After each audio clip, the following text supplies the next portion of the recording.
गुनगुना भी रहे हैं, चिंतन भी कर रहे, प्रसाद भी पा रहे।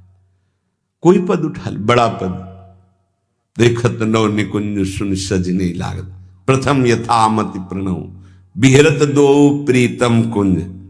अब जब तक पद पूरा नहीं होगा तो भागेगा नहीं, और भागेगा तो पद नहीं पूरा होगा, पकड़ हो जाएगी।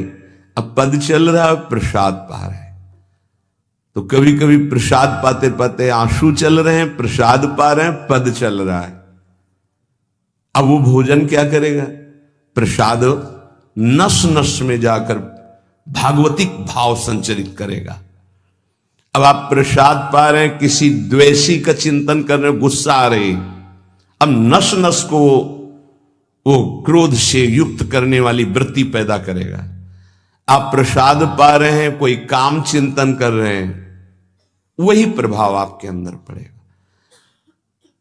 हमारी पद्धति रही है प्रसाद पाने की, चाहे जितना पवित्र हो, पर भोजन पाने के पहले हाथ पैर धोए गए, कुल्ला किया गया, पवित्र हो करके फिर वहां बैठ करके, पद्धति थी, आसन पीढ़ा चटाई बिछा दी गई, पवित्रता पूर्वक बैठे, भोग सामने आया, भगवद अर्पित प्रसाद है तो जय जयकार और कीर्तन करके पा रहे हैं।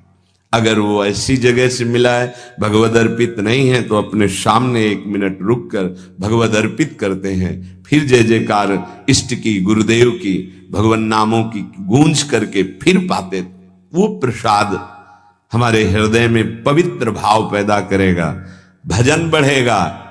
भजन से ही हृदय के नेत्र खुलते हैं, भजन से हृदय के नेत्र, और हृदय के नेत्रों से ही प्रियालाल का दर्शन होता है, प्रियालाल का लीला चिंतन होता है।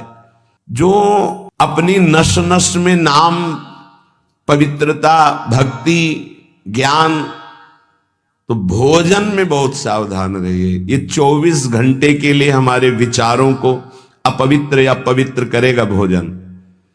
अगर अशुद्ध भोजन हो गया तो 2-3 दिन तक तो विक्षेप पड़ेगा ही।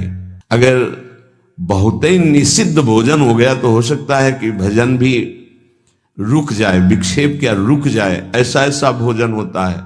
भोजन बहुत संभाल के, भले भूखा रहना पड़े तो अच्छा है 1-2 दिन, पर ऐसा भोजन ना होने पावे जो हमारे भजन को छीण करे।